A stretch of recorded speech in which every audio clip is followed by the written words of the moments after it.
Dude, did you know you can subscribe to onlywrestlers.com and keep in touch with your favorite wrestlers? The party never has to end. One of a Kind with Rob Van Dam is recorded in front of a live studio audience.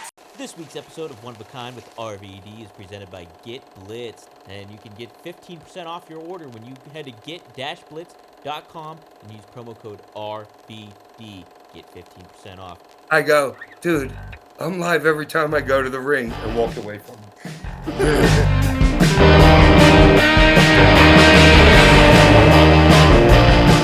always want me to compare the big three companies that I worked for, and I always say ECW was the most fun, and TNA was the easiest, or least amount of work for the money, best deal that way, and then WWE, of course, you know, was the most money and the less biggest to really put you out there to the world, you know.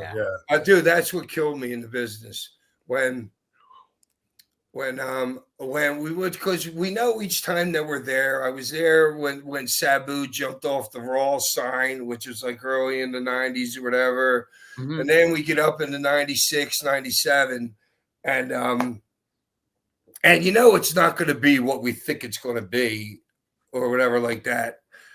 Dude, sorry, I forgot where I was going.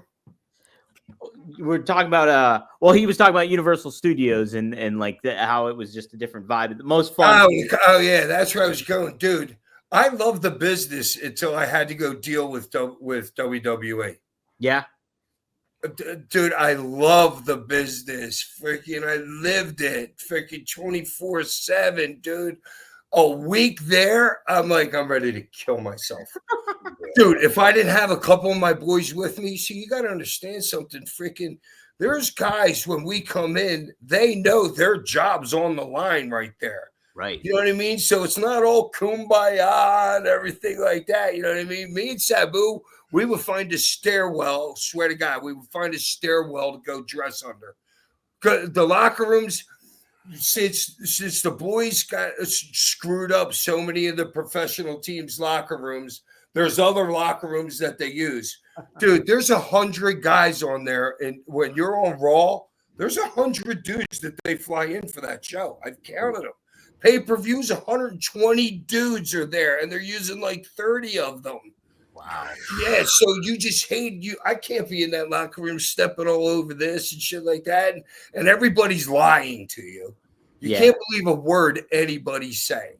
Yeah. So then after Rob, dude, it hurt us. It hurt us a lot, like the ECW.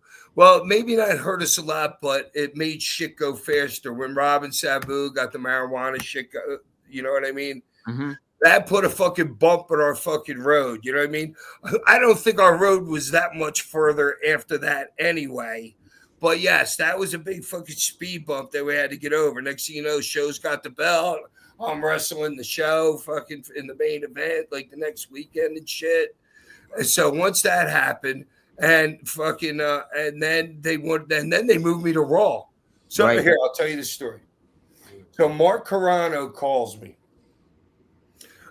Here, back this one up. Back when they wanted us in the early 2000s, Mark Carano called me and said, "I'm from," because you have to have the same phone number.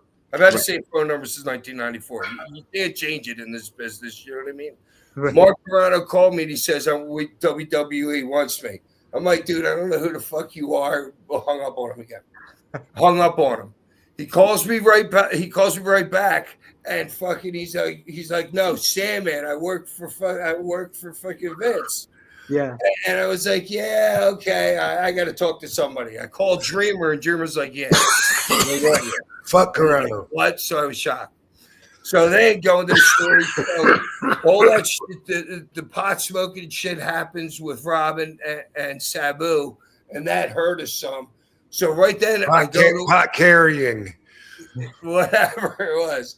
But then the next thing I know, Carano calls me and he goes, "You've been traded to Raw." I'm like, dude, I don't know who the fuck you are, but I don't know what traded even is. Hung up on him. He calls me back. He goes, Hack, you've been traded. I'm like, what the fuck do you mean I've been traded?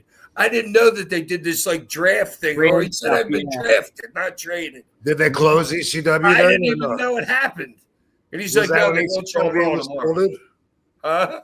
Was that when ECW was folded or before that? Not yet. Okay. No, it lasted for a few more years. Yeah, but I don't know about that long, but freaking, yeah, they moved me to Raw. And then literally my first night in Raw. This is such a great tool bag story. No, there's a thing called live. There's a thing called live.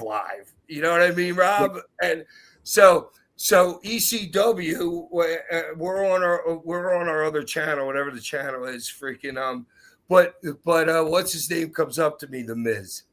The Miz comes up to me, and this is freaking hilarious. He goes, yo, you nervous? Like, for what? He goes, you know you're going to be live tonight. I'm like, I go, dude, I'm live every time I go to the ring, and walked away from him. He was just trying to fuck with me, you know what I mean? Because I got this, kid. Yeah, it's like a joke. It was like, here, welcome to Raw. Yeah, you know what I mean? And then, yeah, it was horrifying after that. So bad. You were shaking. You were shaking. Hack, me. What did Vince think of you, Hack, when working with you and stuff I like don't that? know. I told him to go fucking for less than 60 seconds the whole time I was there. Yeah, that was it. And all of it was on live camera. The only thing he ever said to me off camera was, because I was yelling on my promos. I get done a promo where Carlito spits an apple in my face because I was doing an angle with him. Rude. I spit beer in his face, and then Rod Simmons comes in and goes, "Damn!" So right after that, I'm walking away, and Vince goes, "You don't have to yell; they'll listen to you." That's the only personal. That's it. He really said to me. Wow. Okay. Man, that's wild. You know, it's funny. Heck, last week I had Mike Chioda on, and Love him. Yeah, me too. And I started doing his voice, not on, nothing planned, but I was just fucking around with him, and I was like, okay. And then I was like, wow. I said, I think my Chioda and my Sandman voice might be the same voice. And he said, okay. Let me tell you. And he said they used to get him in trouble all the time, screaming in the hallways and shit. And people would just assume it's him, call his room, keep it down. That's funny. Did the same guy he's got a little bit nuts in him. He went a little bit crazy in a hallway. We were in South Africa, dude. I swear to God, I went into my room. There was so many mirrors, and the room was so big, I couldn't find my way around. I mean, you're in the nicest hotel in South Africa. You know, this thing's like 4,000 square feet, like 3 bedrooms, 3 bathrooms. Dude, I got lost in there. Me and Chioda, we were in there drinking. I don't know. We go out to go to the bar. We come back. He fucking grabbed the painting off the wall and fucking threw it. Literally. Grabbed the painting off the wall and had to rip it off the wall. It wasn't just like hanging on like a little piece of wire, dude. He was like, you said Mike did? Mike. I got fired after that tour. Wait, Chioda did that? Hey, ripped the painting off from the your wall. room? No, it was right outside my room. Damn. That doesn't sound like him. No, I know, but he was fired up, dude. He had just bought his house in Houston back then. He was telling me because we before he moved to Houston, me and him would fly on planes to go to Monday Night Raw. And that's how I got to be friends with him. How about that? Wow. Are you saying that's why you got fired was because of him? Oh, no, not at all. Okay. That was my fault. I yelled at Jimmy Snuka. Yeah. I was like, really? Yeah, but dude. But before this was where I assume this is like right after SummerSlam, because right before SummerSlam, Johnny calls me into his office and he goes, "You can't drink the beer anymore." What? And I'm like, what? And I'm pissed. I'm like, Johnny, how about you give me my release? He's like, Hack, wait. Oh, and I got 2 raises, or at least 1 raise out of him by asking for my release. but it was up to like 125 to 150,000. But then I find out he's telling me I gotta stop drinking. Next thing I know, Austin's in the fucking main event for WrestleMania for SummerSlam. So they're taking the beer away from me, so I can't do it on my entrance. Yeah, I was of course. freaking pissed. That's fucked up. That was your shit. Right? Yeah, I was hot, and I hated it there, dude. I had no friends. It was soul sucking. Yeah. It honestly was soul sucking to me. I hated to get on a plane. I hated to go there. I hated to be in the locker room. I couldn't wait to get out of the fucking building. Man. Were you? And another thing is, dude, I hated it so much. You know, everybody goes on TV and they want to get as much time as they can. They had to tell me to stop going home early. I was going in there giving them 5 minutes to go, and then finally, Michael, who's Dunn? It was Dunn, the guy in the big control room. Yeah, Kevin Dunn. Yeah, Kevin Dunn sends it down to maybe Quixote. Quixote goes, Dunn says, do not go home early. I went home early every single match. Never took the time that I was allotted. And another thing I learned, my very first time, after you come out of the ring, you go up the ramp, right? And when you go through the ramp, Vince is sitting right there. Right. Well, I went through that one time. There was Vince sitting there and my agent sitting there, like maybe within 10, 15 feet of coming through the curtain. And the agent's trying, Vince liked what I did, and the agent, and it was Steamboat. Steamboat.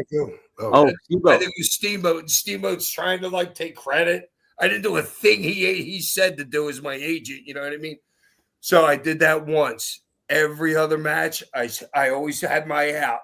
I would scoot to the right-hand side of the ramp and go in underneath and never have to go up the ramp and meet Vince and my agent again.